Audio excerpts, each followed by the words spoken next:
गुरुर्ब्रह्मा गुरुर्विष्णु गुरुर्देवो महेश्वरः गुरुर्साक्षात् परं ब्रह्म तस्मै श्री गुरुवे नमः। करेण बीडां परिवादयन्तीं तथा जपन्तीमपरेण मालां मरालपृष्ठां संसन्निविष्टां सरस्वतीं तां शिरसा नमामि। आज अपने सभी सुधी श्रोता बंधुओं को सादर प्रणाम करते हुए श्रीमद् भागवत कथा महापुराण के चतुर्थ स्कंद में दक्ष यज्ञ विध्वंस प्रसंग की चर्चा हम आपके साथ करेंगे। ये आज 23वां भाग है। 22वें भाग में हमने पूर्व की कथा का वृतांत आपसे कहा था और अब हम वहां चर्चा कर रहे हैं जब भगवान भोलेनाथ माता सती को बहुत कुछ समझाने के बाद भी जब वो समझ गए कि अब बात नहीं बनने वाली है तो उन्होंने कहा कि अब तो निश्चित रूप से परमात्मा के ऊपर छोड़ देना चाहिए। और बाबा गोस्वामी तुलसीदास जी ने रामचरितमानस में लिखा है, हुई हई सोई जो राम रचि राखा कुआ करी तरक बढ़ा वही शाखा। भोलेनाथ ने बहुत प्रकार समझा बुझा कर जब देख लिया कि सती मान नहीं रही तो भोलेनाथ ने कहा, देवी अब तो तुम्हें अच्छा लगता हो सो करो, जो भी अच्छा लगे वही कर लो। और भोलेनाथ तो आंख बंद करके बैठ गए। भगवती सती बोली, महाराज तो मैं जा रही हूं। भोलेनाथ कुछ बोले ही नहीं। फिर भी नहीं बोले तो सती जी प्रणाम करके चल पड़ी। सती जी चलते चलते सोचती जा रही हैं, हे भगवान कहीं भोलेनाथ नाराज तो नहीं हो जाएंगे, कहीं असंतुष्ट तो नहीं। अच्छा दोबारा कोशिश करती हूं। मेरे भोलेनाथ तो आशुतोष हैं, बहुत जल्दी खुश हो जाते हैं। दोबारा प्रयत्न किया तो शायद प्रसन्न हो जाएं। तो बहुत दूर तक जाने के बाद फिर लौट पड़ती हैं, फिर चरण दबाने लगती हैं, फिर अनुमति मांगने लगती हैं। पर कोई उत्तर जब भोलेनाथ की ओर से नहीं मिलता तो फिर निकल जाती हैं। सती जी जाने लगती हैं तो भोले बाबा धीरे से आंख खोलकर देखने लगते हैं कि क्या सचमुच चली गईं।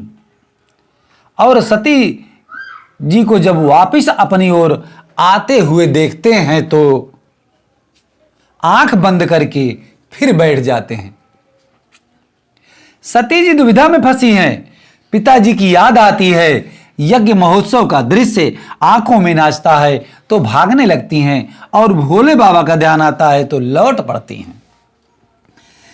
निष्क्रामति निर्विशति दिधास सा, कभी बाहर कभी अंदर, कभी बाहर कभी भीतर, निर्णय नहीं ले पा रही हैं कि क्या करूं। अंत में निर्णय ले ही लिया कि कुछ भी हो यज्ञ में जरूर जाऊंगी। ऐसे यज्ञ कोई नित्य थोड़े ही होते हैं और सबसे मिलजुल कर बाद में आकर अपने भोलेनाथ को मना लूंगी। ऐसा विचार कर सती जी बहुत दूर तक चली गईं। भोलेनाथ ने देखा कि ये तो बहुत दूर निकल गईं, अब की बार लौटने वाली नहीं है। तब नंदीश्वर आदि गणों को बुलाकर कहा, जाओ इन्हें आदर के साथ पहुंचा करके आओ। नंदीश्वर आदि गण दौड़े दौड़े आए। माता जी हम सेवकों के रहते आप पैदल अकेली जावें, हमारे लिए धिक्कार है, आज्ञा करो मां, कहां चलना है। भगवती सती बोली, मेरे पिताजी के यहां बहुत बड़ा यज्ञ हो रहा है, चलना चाहो तो तुम लोग भी चलो। सब भूत प्रेतादि भी भगवती के साथ जय जयकार बोलते हुए चलने के लिए तैयार हो गए और चल पड़े। गढ़ों से घिरी हुई सती महारानी यज्ञ स्थल में पहुंच गईं। कल तक मां के चरणों में जो देवता साष्टांग दंडवत करते थे, आज उन्होंने जब देखा तो तुरंत मुंह घुमा लिया और अनदेखा कर दिया। सती जी को यह व्यवहार अटपटा लगने लगा। कोई भी ठीक से बात नहीं कर रहा है, कोई प्रणाम दंडवत नहीं कर रहा है। दक्ष का सख्त आदेश था कि शिव संबंधी कोई भी हो, उससे जो भी संबंध रखेगा वह मेरा दुश्मन। बहनों ने देखा, अभिनंदन किया। आओ आओ बहन सती, तेरे बिना तो हमारा मन ही नहीं लग रहा था और हमने सुना कि पिताजी ने तुम्हें निमंत्रण ही नहीं दिया। हमें तो बड़ा बुरा लगा, पर कोई बात नहीं, अपना तो घर है, घर में निमंत्रण की क्या प्रतीक्षा करना। बहन तूने आकर बहुत अच्छा किया। सती ने सोचा, मुझे इनसे क्या मतलब, मायके में सबसे अधिक महत्व तो माता का होता है, अन्यथा कोई पूछने वाला नहीं होता। केवल औपचारिकता निभाई जाती है। इसलिए सती ने सबसे मन हटाया और सीधे मां से मिलने के लिए चली गई। वास्तव में देवी सती के ना आने की हार्दिक पीड़ा यदि थी तो केवल उनकी मां के हृदय में थी। इतना बड़ा उत्सव हो रहा है, परंतु माता प्रसूति अपने कक्ष में बड़ी दुखी होकर बैठी हैं। बहुत दुखी होकर बैठी हैं कि अचानक अपने भवन में अपनी बेटी सती को प्रवेश करते हुए देख लिया। प्रसूति माता का हृदय तो वात्सल्य से भर गया। तुरंत वेग से दौड़कर पुत्री को अंक में भरकर हृदय से लगा लिया। रामचरितमानस में बाबा गोस्वामी तुलसीदास जी ने लिखा है, सादर भले ही मिली एक माता, भगिनी मिली बहुत मुस्काता। बड़े आदर के साथ भुजा पसार कर जब देवी प्रसूति मां ने पुत्री को हृदय से लगाया तो सती जी के मन को थोड़ी सी शांति मिली। परंतु जब उन देवताओं का उपेक्षित व्यवहार स्मरण आया तो चित्त में फिर चुभने लगी बातें। विचार करने लगी कि पहले मुझे अपने पिताजी से मिलना चाहिए कि उन्होंने इतने प्रगाढ़ संबंध को इतनी सरलता से उपेक्षित कैसे कर दिया।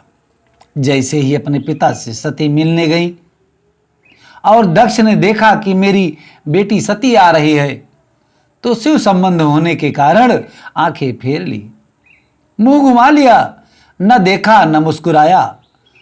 अपने पिता के द्वारा ये उपेक्षापूर्ण व्यवहार सती जी के हृदय को और भी अत्यंत पीड़ादायक बना गया।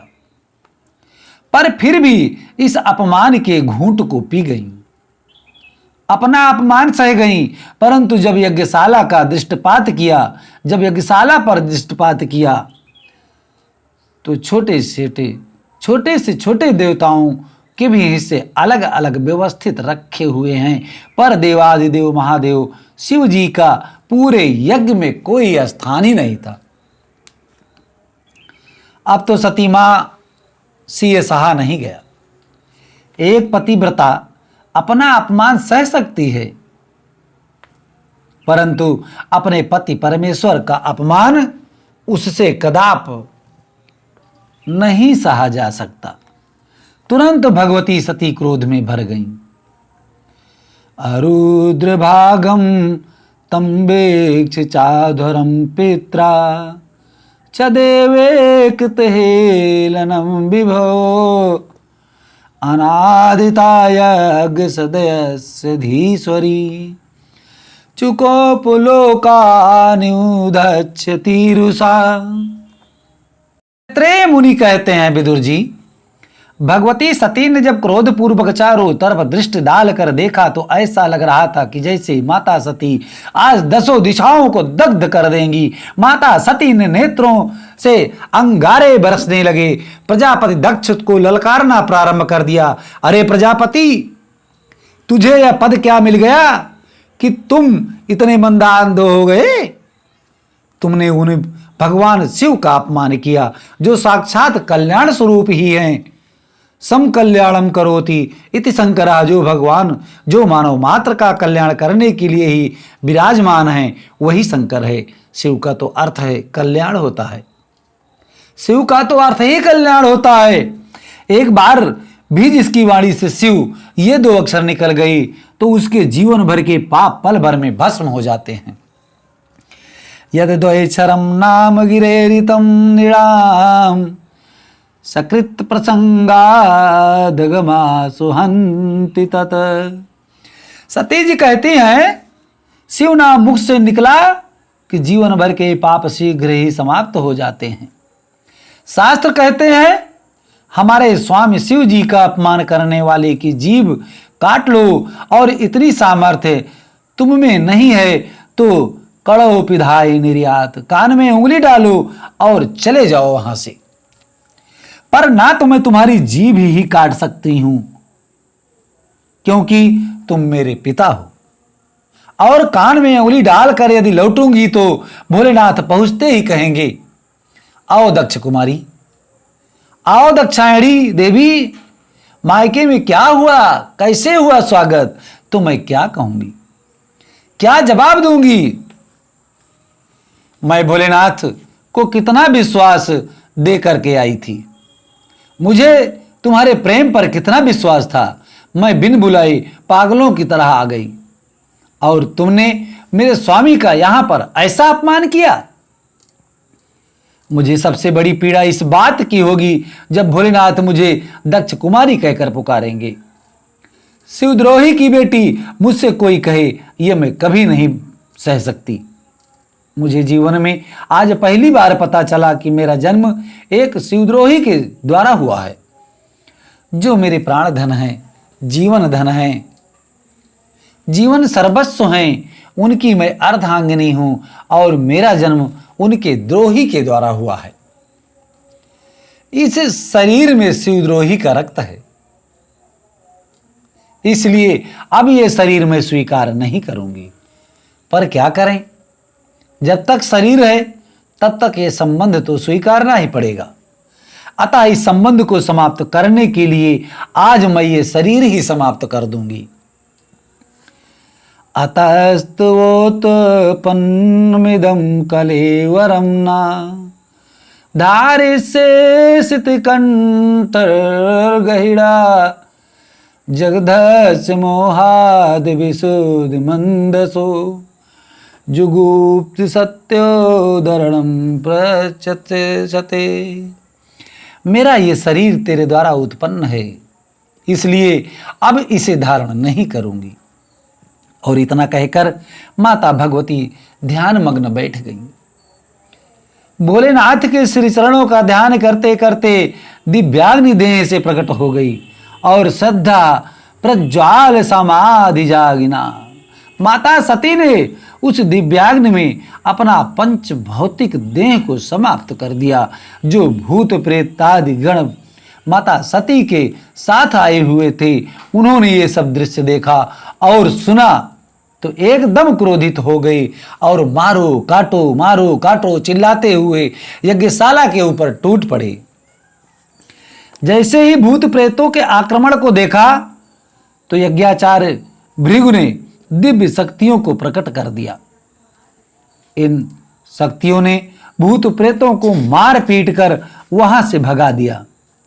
उधर नारद जी ने भोलेनाथ को पूरा समाचार विस्तार से सुना दिया। भवो भवान्या निधनम प्रजापतेर सकृताया योगम नारदात। नारद जी के द्वारा जब पूरा समाचार भगवान शिव ने विस्तार से सुना तो क्रोध से भर गए भगवान भोलेनाथ। क्रोध में आकर बोले, आज यदि दक्ष बच रहा था तो केवल सती के नाते। हमारी पत्नी सती का वह पिता है, इसलिए दक्ष क्षमा का पात्र बन रहा था। अब जब सती ही नहीं रही तो अब संबंध कैसा, अब पात्रता समाप्त हो गई। भगवान भोलेनाथ ने अपनी जटा उखाड़कर पटक दी। देखते देखते भगवान भोलेनाथ की जटा से बड़ा ही एक विकराल महापुरुष प्रकट हो गया।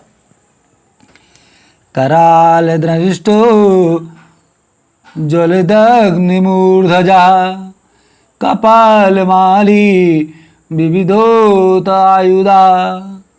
अनेक प्रकार के आयुध, चमचमाती आंखें और बड़े विशाल केस, लग रहा था जैसे मूर्तिमान काला खड़ा हो गया हो, काल खड़ा हो गया हो। हाथ में एक बड़ा विशाल त्रिशूल धारण किए वह वीर पुरुष हाथ जोड़कर बोला, हे भोलेनाथ, मुझे आज्ञा है। भोलेनाथ ने कहा, भो वीर ते भद्रम, हे वीर तेरा कल्याण हो। उसी का नाम हो गया वीरभद्र। भोलेनाथ ने आदेश दिया, दक्षम संयंगम जही, जाओ दक्ष को यज्ञ सहित समाप्त कर दो। अब तो वीरभद्र वेग से दौड़े। जो भूत प्रेत आदि यज्ञ से पराजित होकर पिट कर आ रहे थे, उन्होंने जब वीरभद्र को देखा तो उन्हें भी बड़ा जोश आ गया। अब डरने की आवश्यकता नहीं, चलो जिन्होंने हमारी पिटाई की थी चुन चुन के बदला लेंगे। भूत प्रेतों में जोश आ गया। भूत प्रेतों का शरीर तो वायु प्रधान होता है, इतने वेग से दौड़े कि तूफान आ गया। वह तूफान आकाश तक छा गया। यज्ञ के देवता उस तूफान को देखकर चक्कर में पड़ गए। देखो देखो कितनी भयंकर आंधी आ रही है। ऐसी आंधी तूफान हमने कभी जीवन में नहीं देखा भाई। ये कैसा तूफान है, जरा पता लगाओ। एक बोला, अरे मुझे तो लगता है कि कहीं डकैती पड़ी है। अरे डकैत सब भाग रहे होंगे। एक ने कहा, क्यों भाई, इस समय राजा प्राचीन बहिर का राज्य है। राजा प्राचीन बहिर के राज्य में भी भला कोई डकैत हो सकता है? वह बड़े उग्र शासक हैं। वाता नवांति नहि संति दस्यवा, प्राचीन बहिर्जीवति हो उग्रदंडा। दूसरा बोला, लगता है पास में घास चरकर सब लाखों गाय एक साथ दौड़ती हैं तो ऐसी ही धूल उड़ती है। एक ने कहा, गाओ न कालयंत इदम कुतो रजो, ये गायों के आने का समय नहीं है तो इतनी धूल फिर कैसी है? एक तो बोला, मुझे लगता है कि प्रलय होने का समय आ गया है, ये प्रलयंकारी प्रभंजन है। एक ने कहा, प्रलय होने का समय तो अभी आया ही नहीं है। लोको धुना किम प्रलयाय कल्पते। अब जब तक देवता कुछ निर्णय ले पाते तब तक तो सनई सनई तूफान ने यज्ञशाला को ही घेरना प्रारंभ कर दिया और यज्ञ के चारों तरफ उस तूफान को आते देखा कि भूत प्रेत दिखाई पड़े। देवता समझ गए अब कुछ गड़बड़ होने वाला है, भाग लो यहां से। जैसे ही देवताओं में भगदड़ मची कि वीरभद्र ने आदेश दिया, सबको बंदी बना लो, एक भी भागने न पावे। दौड़ दौड़कर भूत प्रेतों ने देवताओं को पकड़ना प्रारंभ कर दिया। भृगुम बबंध मणिमान वीरभद्र प्रजापतिम चंडीसा पूषणम देवम भगम नंदीश्वरो गृहीत। जिसकी पकड़ में जो आ गया उसी को धर पकड़ा। भृगुमुनि उठकर भागे तो मणिमान नाम के गढ़ भृग जी को दबोच लिया। वीरभद्र ने दौड़कर प्रजापति दक्ष को पकड़ लिया। किसी ने पूषा को, किसी ने भग को, सबको पकड़कर कहा, भाई कहाँ भाग रहे हो? यज्ञ में भाग लिया है तो अपना भाग लेकर ही भागिए, खाली हाथ मत जाइए। सबको पकड़ पकड़ कर बांधना प्रारंभ कर दिया। वीरभद्र ने आदेश दिया, पूरा यज्ञ तहस नहस कर दो, सब बराबर हो जाए।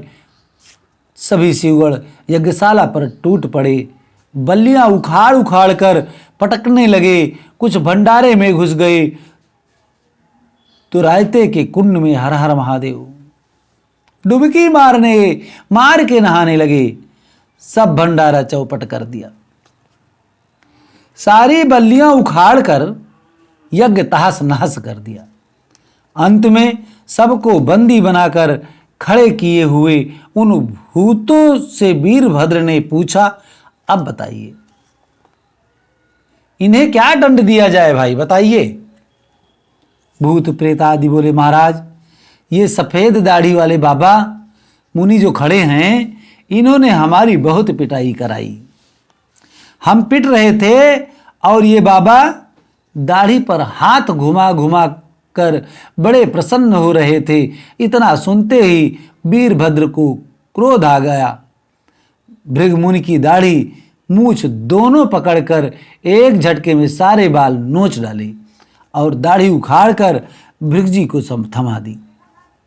शिवगणों ने कहा, महाराज ये जो पूषा देवता खड़े हैं, जब हम पिट रहे थे तो ये हमारी तरफ ही करके खूब बत्ती सी दिखा रहे थे।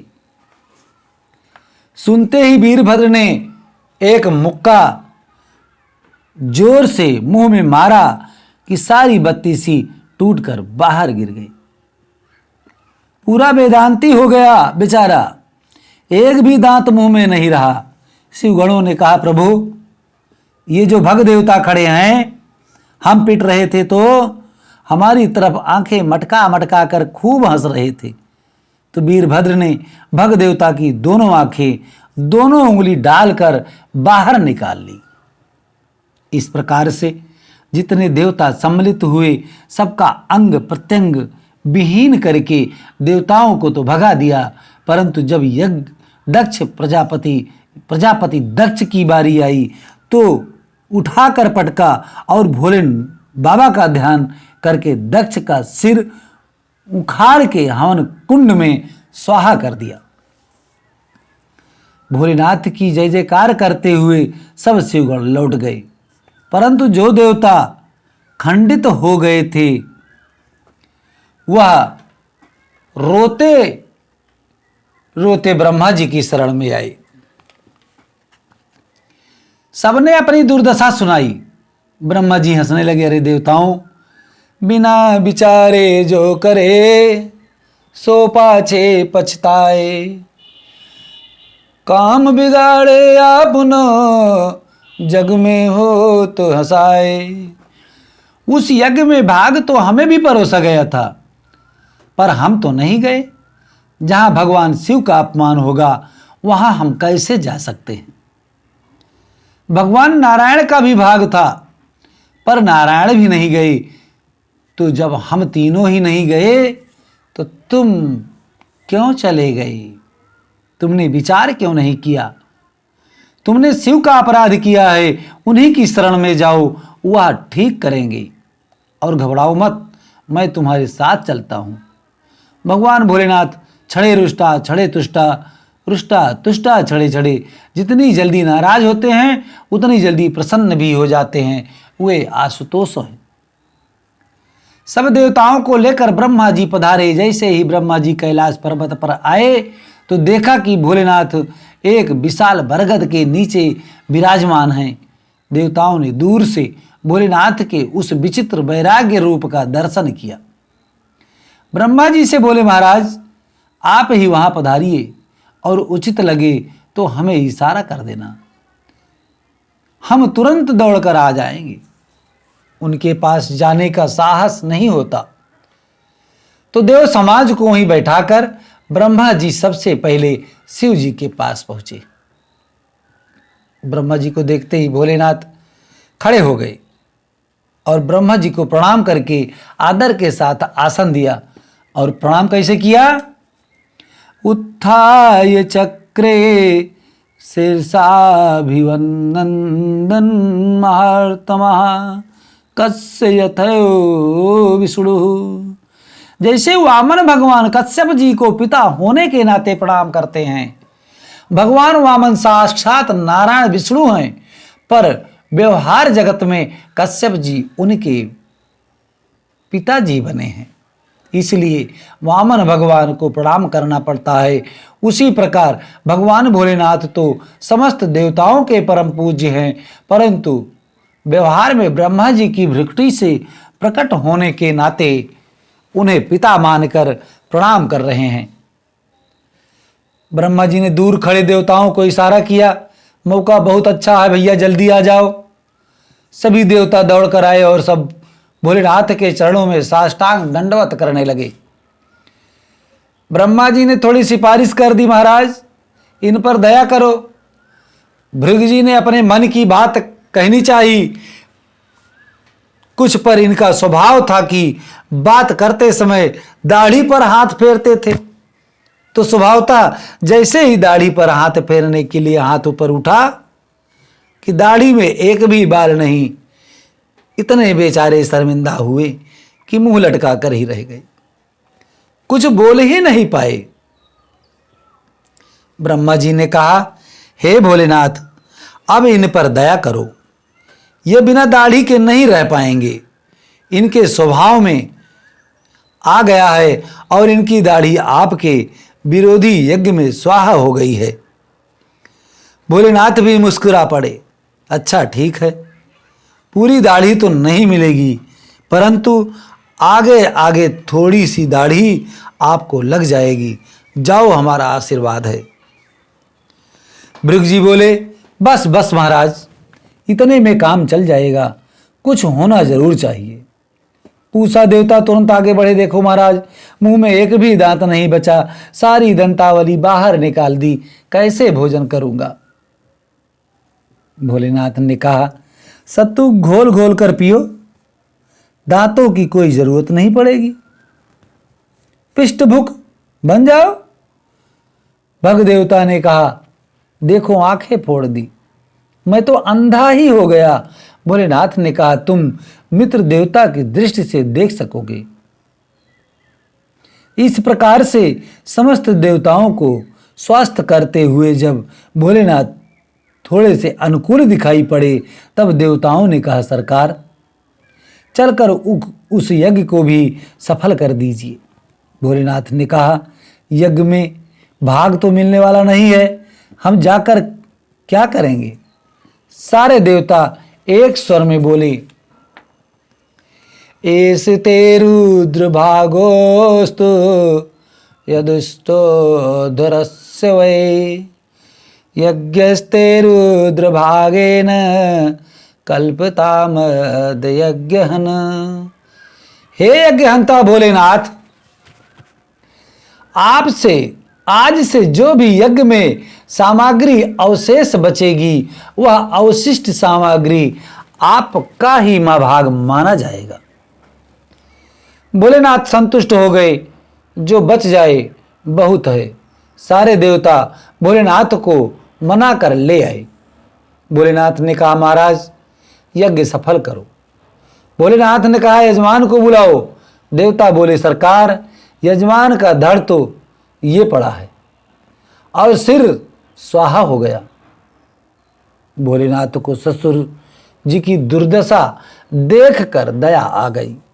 तुरंत बकरे का सिर जोड़कर ससुर जी को पुनर्जीवित कर दिया। दक्ष के धड़ में जब बकरे का सिर लगाकर पुनर्जीवित हुए तो भोलेनाथ की महिमा को समझा। सती जी के वियोग का स्मरण आया तो गदगद कंठ हो गया और नेत्र सजल हो गई। दक्ष ने भोलेनाथ के चरणों में प्रणाम करते हुए एक बड़ी सुंदर स्तुति प्रारंभ कर दी। भूयानुग्रह अहो भवता कृतो मे दंडस्त्वया मयि भीतो यद्यपि प्रलब्धा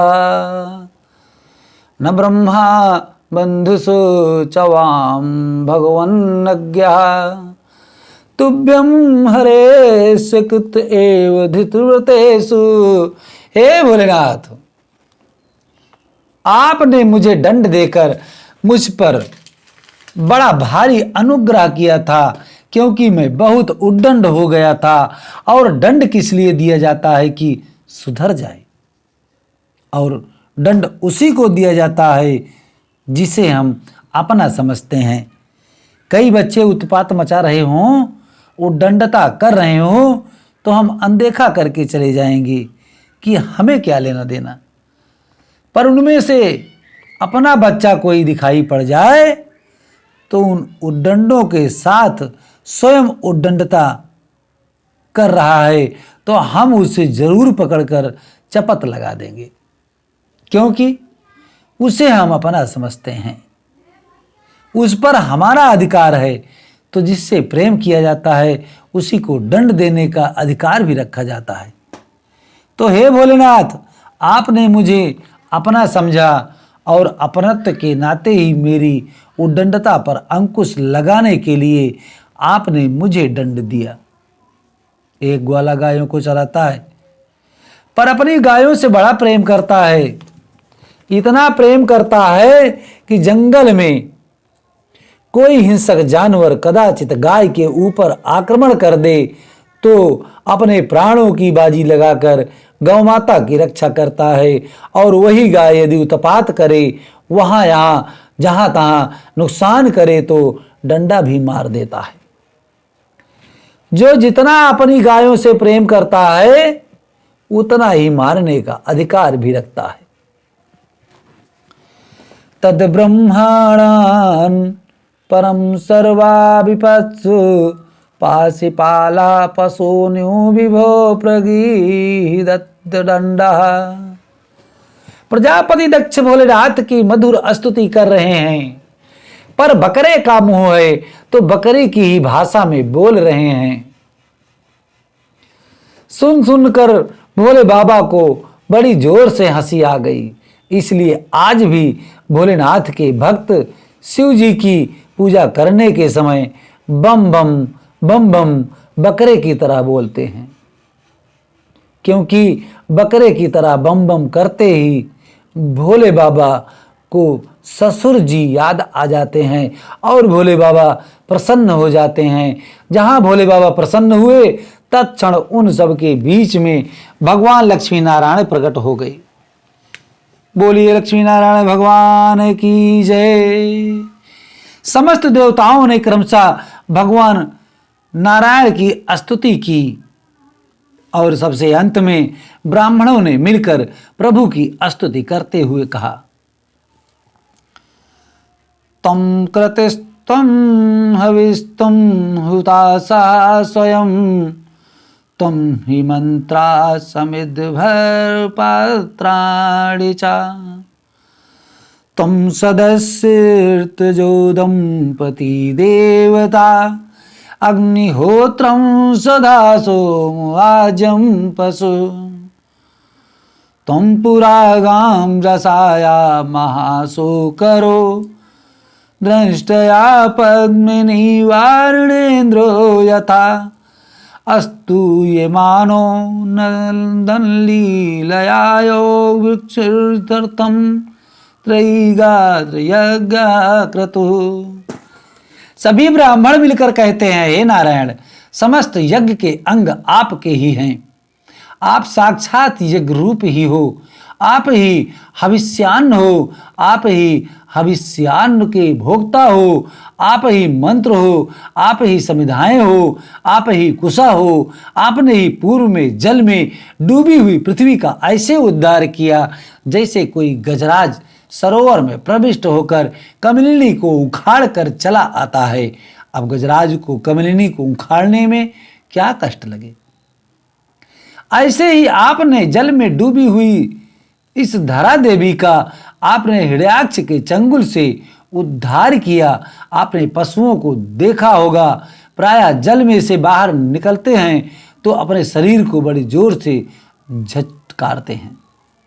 ऐसे ही भगवान बारह रूप में जब जल में प्रविष्ट हुए और पृथ्वी को बाहर लाकर यथा स्थान विराजमान करके अपने शरीर को इतनी जोर से झटकाया कि भगवान बारह देव के रोमकूप धरा पर गिर गए और वे कुश बनकर प्रकट हो गए।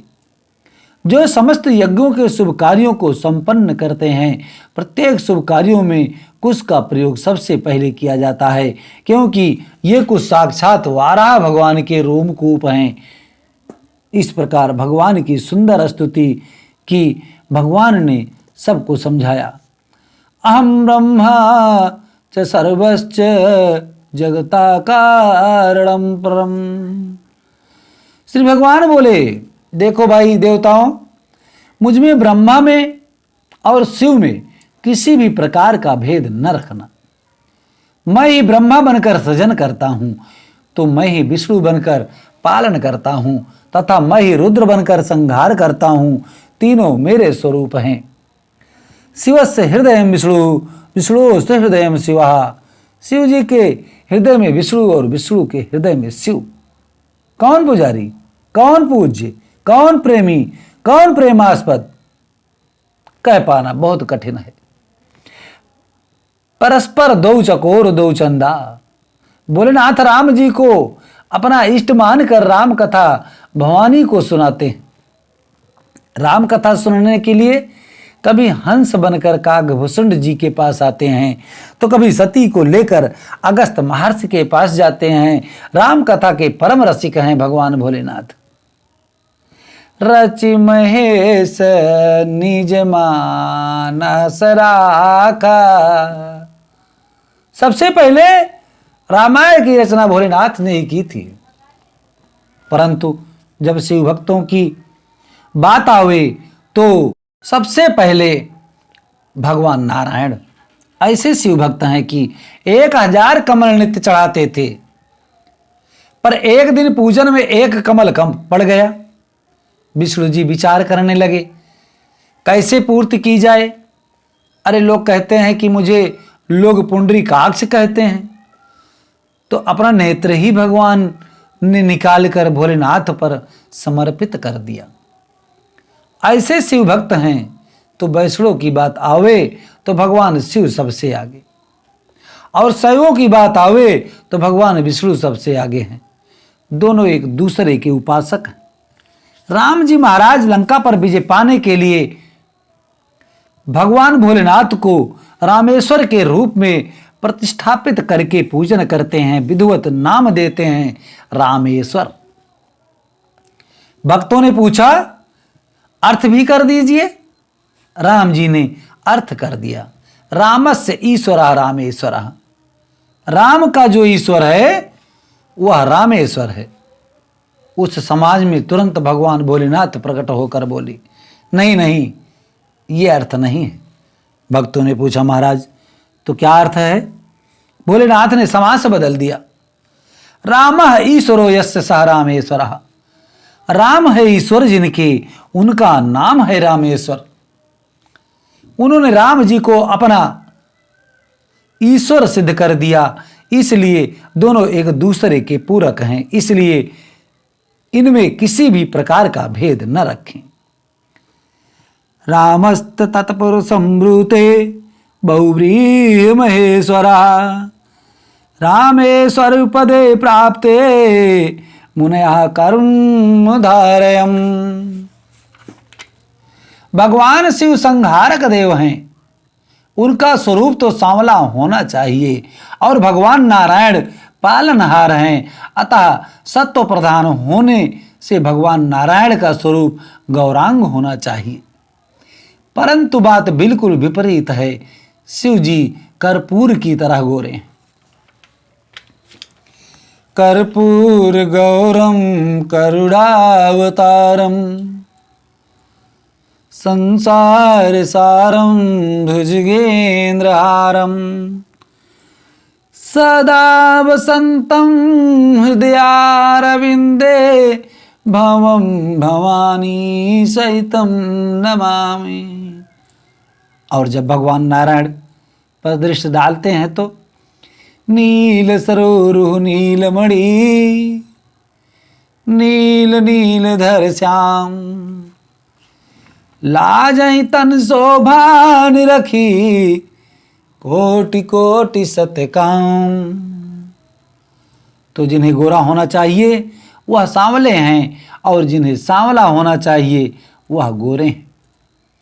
ये उल्टा इसलिए हो गया कि शिव जी का सतत ध्यान करते करते जो शिव जी की श्यामलता थी वह नारायण में समा गई, और नारायण का सतत ध्यान करते करते नारायण का जो गौरांग रूप था वह शिव जी में समा गया। इसलिए शिव जी कर्पूर के समान गौरवर्ण के हो गए और नारायण सांवले हो गए। विवाह के बाद कन्या का पति परमेश्वर हो जाता है, पर पति परमेश्वर का यह अर्थ नहीं होना चाहिए कि सास ससुर देवर जेठ आदि को आंख दिखाने लगे। हमें तो केवल पति देवों से मतलब है और किसी से कोई मतलब नहीं। ये भी तो उचित नहीं है। परिवार में सबका आदर रखते हुए समर्पण तो पति में होना चाहिए, पर सबका करना चाहिए, सम्मान सबका करना चाहिए। उसी प्रकार इष्ट तो एक ही होना चाहिए। एक इष्ट में ही हमारा आत्मनिवेदन और समर्पण होना चाहिए, पर सम्मान तो सभी को देना चाहिए। यही बात भगवान ने सभी को समझाई। श्री मैत्रेय मुनि कहते हैं, विदुर जी, यही कारण था कि माता सती ने देह त्याग किया और अगले जन्म में हिमालय की पुत्री पार्वती रूप में प्रकट हुई। पुनः घोर तपस्या करके अंत में भोले बाबा को प्रसन्न कर ही लिया। धूमधाम से बारात लेकर भोले बाबा आए और उन्हीं सती को पार्वती के रूप में पुनः प्राप्त कर लिया। इस प्रकार से यह दक्ष यज्ञ विध्वंस के प्रसंग की चर्चा आज हम लोगों ने की है, और अगले 24वें अध्याय में अगले भाग में हम ध्रुव चरित्र की चर्चा करेंगे और 2 बार भगवत नाम संकीर्तन करेंगे। उसके बाद में हम अपनी कथा को यही विश्राम देंगे। श्रीमन्नारायण नारायण नारायण, श्रीमन्नारायण नारायण नारायण, श्रीमन्नारायण नारायण नारायण, श्रीमन्नारायण नारायण नारायण, श्रीमन्नारायण नारायण नारायण, श्रीमन्नारायण नारायण नारायण। एक बार बोलिए भागवत भगवान की जय।